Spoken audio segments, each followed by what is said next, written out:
Oi, eu sou Juliana Porfírio e essa videoaula é parte do projeto Rede de Costura Criativa.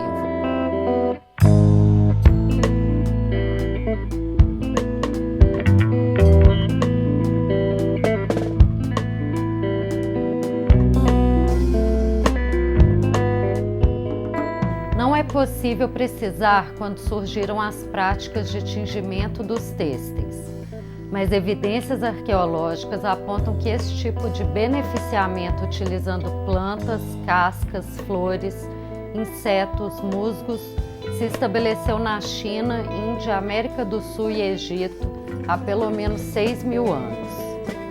Aqui, o pau-brasil foi o primeiro item explorado pelos portugueses. Da árvore utilizavam a madeira na fabricação de móveis, mas principalmente a resina vermelha do interior do tronco, que era usada para produzir corante para tingir tecidos. E especialmente o vermelho, que era raro, estava relacionado ao status social, e por isso um pigmento muito apreciado pela realeza. Daí podemos imaginar o valor mercadológico dessa resina. O tingimento natural seguiu como a alternativa possível até o século XIX, época em que chegaram ao mercado as fibras sintéticas e, por consequência, os corantes industrializados, produzidos em larga escala. Depois de séculos do uso indiscriminado dos pigmentos sintéticos, eis que o adormecido mercado das tintas naturais ressurge no século XXI. Com consumidores mais preocupados com o impacto ambiental da indústria têxtil. O curioso é que a técnica de transferir a cor para tecidos ou fios não mudou quase nada desde sua origem. Consiste basicamente em deixar o pigmento diluir em água fervente e depois imergir o tecido ou fios nessa mistura e deixar descansar. Além de ecologicamente corretos, os corantes naturais são acessíveis, porque podemos explorar a biodiversidade local e utilizar cascas de vegetais que usamos para cozinhar no dia a dia, assim como temperos, chás, café, flores. Nessa videoaula, vamos explorar essa ideia e despertar para algumas possibilidades de imprimir cor e textura nas nossas produções. Oi, hoje estou aqui para falar um pouquinho sobre tingimento natural. É um assunto muito vasto, até porque, assim, olhando ao nosso redor, são tantos pigmentos, tantas plantas, flores ou alimentos tintórios, né? Que então a coisa é mais experimental. Claro que alguns já são muito testados. Se você procurar aí a receitinha, vai encontrar fácil. Mas não tem muito mistério quando o assunto é tingir utilizando esses elementos da natureza. Basicamente, qualquer que seja o ingrediente que a gente escolher para isso, a gente vai deixar primeiro o tecido imerso em algum mordente. Mordentes são produtos fixadores de cor que a gente utiliza antes de aplicar a cor no tecido. Quando a gente trabalha, existe, né, industrializado o fixa-cor, que você usa depois de tingir, mas como aqui a proposta é utilizar de elementos que estão, né, no nosso dia a dia e naturais, os mais indicados são o sal, o vinagre, qualquer tipo de vinagre, e existe uma solução que a gente faz misturando vinagre e várias prego, qualquer coisa de ferro enferrujado. Aí você deixa ali esses, né, prego, parafuso ou qualquer outra coisa enferrujada assim de ferro, você deixa numa solução com o vinagre por mais ou menos 12 horas e depois você deixa o tecido de molho por mais 12 horas de molho nessa solução. Eu estou usando um caminho mais fácil, eu usei o vinagre, deixei os tecidos que iam ser tingidos no vinagre por 12 horas e depois a gente leva a água ao fogo com o ingrediente que a gente for usar e deixa ferver por mais aproximadamente 1 hora e depois coloque esse tecido que saiu do mordente, né, ou da água com sal ou da água ou do vinagre puro para poder tingir. Então aqui eu trouxe algumas amostras do que eu testei aqui para a gente ver o que funciona, o que não funciona e começar a despertar aí para esses componentes, né, que a gente tem em casa e que às vezes vai para o lixo e que pode sim virar uma cor no seu tecido e no seu projeto aí têxtil. Então aqui eu tenho esse primeiro aqui, é uma mistura com chá de hibisco. Então eu fervi a água, coloquei o chá, usei esses saquinhos aqui, mas o hibisco também você encontra já a flor seca, né? O pacotinho, pode usar essa também. Usei todos aqui uma base de tecido branco, tá? Pra gente poder visualizar. Então eu tenho aqui uma amostra da tonalidade com chá de hibisco. Gosto muito dessa tonalidade aqui, ó. É o famoso rosa chá, né? Então, fixou super bem. Muito importante quando colocar o tecido nessa mistura com o pigmento, misturar para que não dê manchas, né? Porque se você coloca lá e deixa do jeito que colocou, às vezes o tecido fica dobrado, a hora que abre nessa dobra não vai tingir como no restante que estava aberto. Então essa é a nossa primeira amostra aqui com chá de hibisco. Um outro elemento corriqueiro que a gente, né, normalmente tem em casa é o café, que dá aqui, esse aqui até só passar uma água aqui que vai saindo esse pozinho, porque como o pó do café é muito fino, eu coei o café, mas ainda assim fica um resíduo. Então eu tenho aqui, ó, o tingimento com o pó de café, ele fica esse tom bege, não escurece muito mais que isso, porque todas essas misturas que eu tô apresentando aqui, eu cumpri todo o rito do tingimento, né? 12 horas no vinagre, mais 1 hora fervendo em água e elas estão de molho aqui desde então.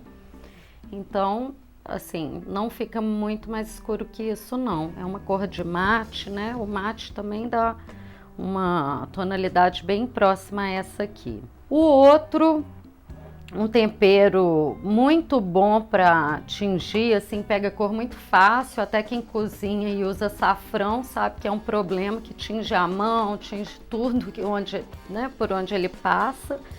Então, muito fácil de pegar no tecido. Aqui também tem um resíduo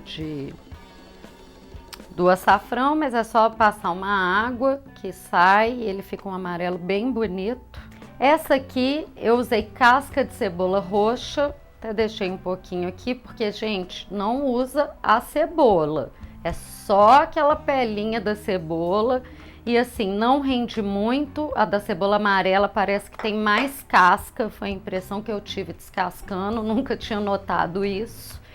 Mas, então a gente tem aqui a amostra com a casca de cebola roxa, que fica uma cor bem bonita também.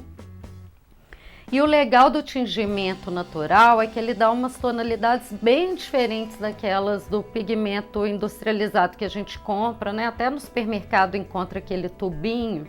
São uns tons mais suaves, assim, é um tom pastel e cores únicas, né? Dependendo da mistura que você fizer, não é uma cor que você vai encontrar na indústria. Tudo que a indústria faz é tentar imitar a natureza, então vamos recorrer à natureza e conseguir os melhores resultados.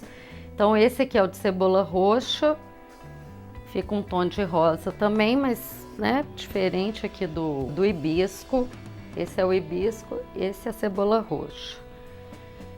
Aqui temos a cebola amarela também, aqui ó, usei a casca, deixei ferver por 1 hora, resultou nessa amostra aqui. É um tom meio um caramelo, né? Mas olha, impressionante como solta tinta, né? bem uniforme, tranquilo. Esse aqui é a casca de beterraba que eu usei aqui, né? A casca bem fininha, também não coloquei pedaço de beterraba não, é só a casca. Então, quer dizer, são coisas que ali a gente cozinha e tal, vai para um lixo comum. E a gente pode, o que eu faço aqui, quando eu vou trabalhar com tingimento, eu separo umas vasilhinhas e vou separando essas cascas e guardo, porque quando eu for tingir, né, como é a casca, não é uma coisa que apodrece. Talvez a da beterraba sim, porque ela acaba vindo com um pouquinho da beterraba mesmo, né? Diferente da cebola que você consegue tirar só essa casquinha, a pelinha. Então talvez isso aqui guardar por muito tempo não dê muito certo. Então aqui eu tenho a beterraba. Vou pegar aqui, ó. Que é ainda uma outra tonalidade, até parecido um pouco com o hibisco, mas olha como a gente consegue 3 tons totalmente diferentes aqui, ó. 3 tonalidades de rosa. Esse aqui, eu misturei o verde, eu já tinha feito uns testes com folhas só de espinafre ou agrião, tinha dado um verde, uma tonalidade muito clara. Então no de hoje eu nem trouxe a amostra porque eu fui pegando tudo que tinha verde na minha cozinha. Talo, de espinafre, salsinha, misturei orégano, misturei temperinho em pó que eu tinha verde, né? Essas misturas prontas. Então a gente chegou nesse verde aqui, mais escuro, mas isso também foi assim, uma gambiarra e um teste. Não sei se eu conseguiria esse verde todo numa peça de tecido maior, porque realmente eu misturei muita coisa aqui para chegar nessa tonalidade, mas a gente consegue, ó, só com misturas naturais. Então é um trabalho que requer paciência, porque é demorado e, né, nesse momento aí, preço de gás muito alto e energia muito alto, assim, eu acho que tem que ponderar, né, o que vale a pena. Eu digo em caso de produção, se você vai produzir para você, vai gastar ali um dia, tá tudo certo, né? Então existem várias formas de tingir, né, que não colocar a peça inteira ali para sair toda de uma mesma cor. Uma delas, uma muito tradicional, que ficou bem popular nos anos 70 e hoje retomou com força total, é o tie-dye, que é esse modelo aqui de tingimento. Uma outra técnica também muito usada no tingimento, os japoneses de novo aí mostrando como que faz, chama shibori, que é um pouco diferente do tie-dye no estilo de amarração. O shibori geralmente você vai amarrar montinhos, por exemplo, você amarra aqui, vai imergir ali naquela tinta, onde você amarrou fica um espiralzinho branco e o resto pega a cor, né, que você colocou ali. Então vale a pesquisa, é bem amplo. O degradê, né, como eu falei, de repente você vai pegar lá a blusa, eu vou fazer um degradê de rosa.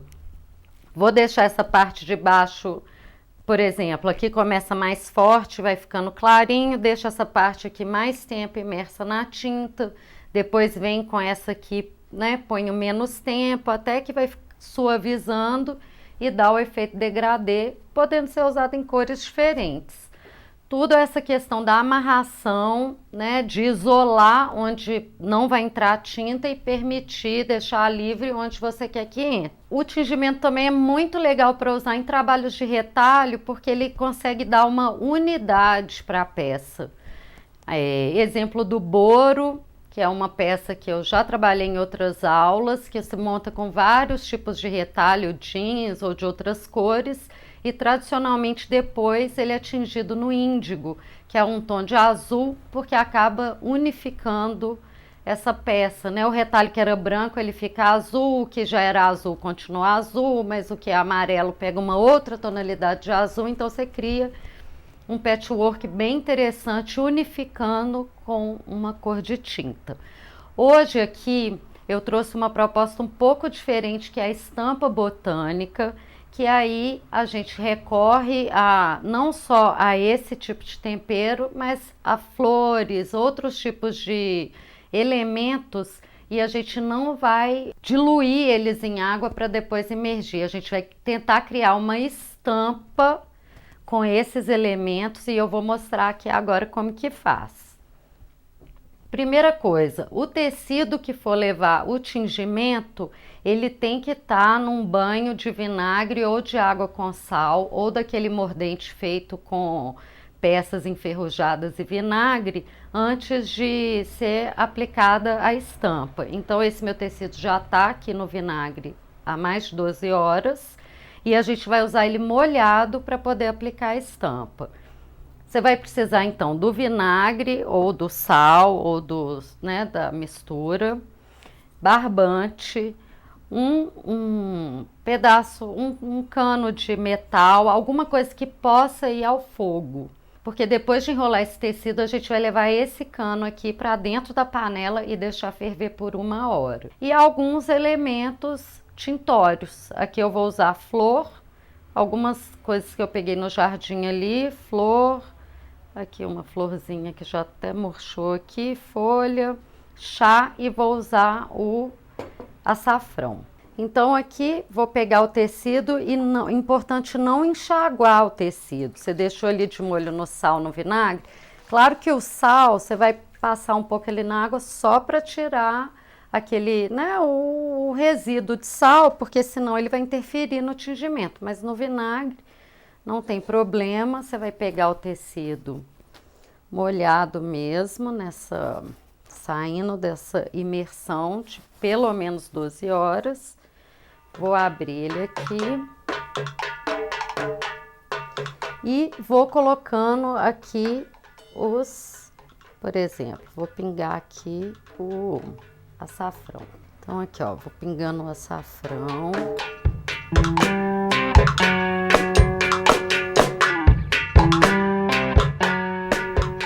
E a gente não vai cobrir a peça toda com esses elementos que a gente vai pôr aqui, não. Por quê? Eu vou até a metade dela, vou dobrar esse tecido para enrolar no cano, porque aí já estampa os dois lados. Aqui eu vou usar o que tá no saquinho aqui do chá de hibisco. Venho aqui aplicando. Isso aqui totalmente livre, não quer dizer que tem um jeito certo, tá? Você vai criar a sua estampa aí.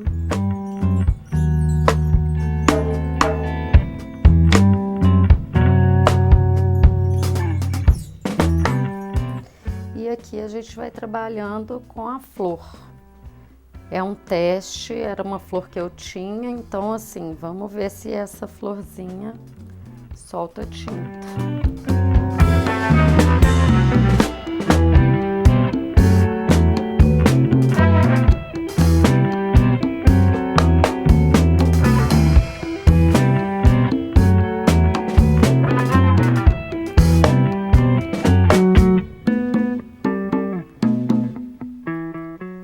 Algumas folhas verdes.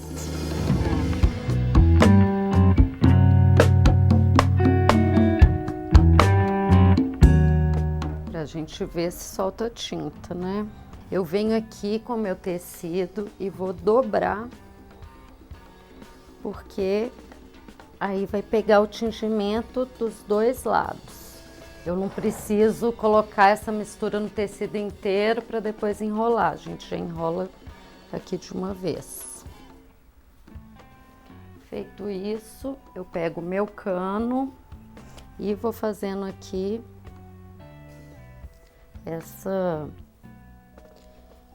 aqui, ó, vou enrolando o tecido nesse cano. Bem esticadinho.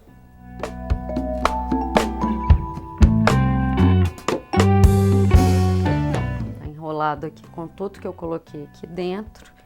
Feito isso, eu pego o barbante e vou amarrar bem esse tecido aqui no cano.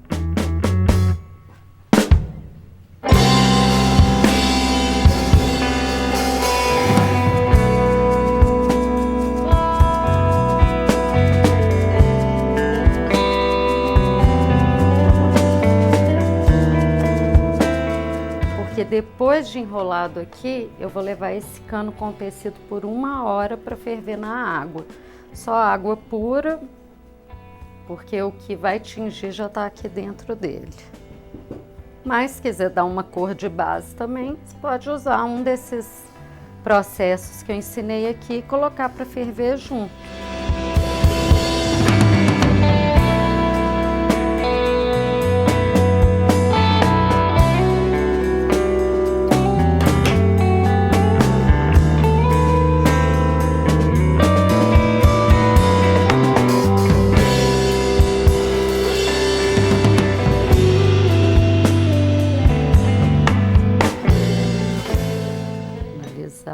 Então fica assim, ó. Aí você vai pegar isso aqui e colocar imerso na água por 1 hora. Então, 1 hora depois de ter colocado lá o meu cano com o tecido para ferver, a gente vai abrir e ver, né, se deu certo, como funciona essa estampa botânica.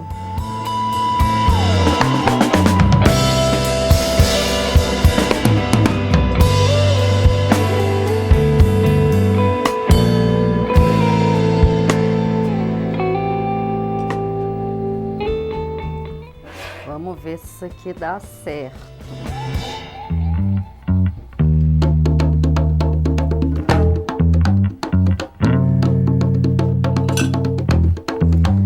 Olha, aqui ó, tá tudo que eu coloquei aqui dentro. Folha, algumas eu vi que não pegaram. Essa folha verde aqui não pegou.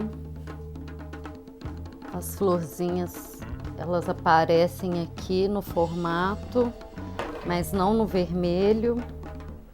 Também assim, o meu tubo, ele tem um acabamento preto, que eu tentei tirar aqui antes, pode ser que tenha soltado um pouco também. Tudo muito experimental.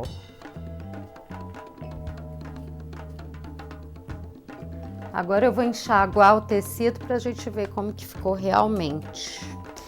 Então, abri o tecido aqui, confesso que não ficou exatamente como eu imaginei, mas como é um teste, aqui dá para a gente perceber, né, as possibilidades de inserir elementos aqui nessa estampa, que é diferente, né, da imersão total do tecido. Então, aqui, por exemplo, eu vi que as folhinhas amarelas da flor que eu coloquei ganharam essa tonalidade aqui meio enferrujada, ó, e elas quase fazem o formato certinho. Talvez eu precisasse ter colocado uma flor que solta mais tinta, né? Eu peguei as que eu tinha aqui acessíveis, porque a ideia era testar com o que a gente tem por perto, né? Não sair aí comprando flores especiais para esse teste. Então, assim, dá para entender que ele tinge onde você coloca alguma coisa. Essa tinta não migra muito, né? Por exemplo, esse amarelo é aquele pozinho do açafrão que eu coloquei, então você vê que ele fica ali pontual, próximo de onde eu coloquei. A partir do entendimento desse recurso, é usar a imaginação, testar vários tipos de flores e folhas, ver o que solta tinta e o que não solta, e a partir disso criar sua própria estampa e, né, seus próprios recursos aí para dar uma cara especial ao seu produto. Essa foi a aula de hoje. Na próxima aula eu vou falar sobre arte têxtil. Espero!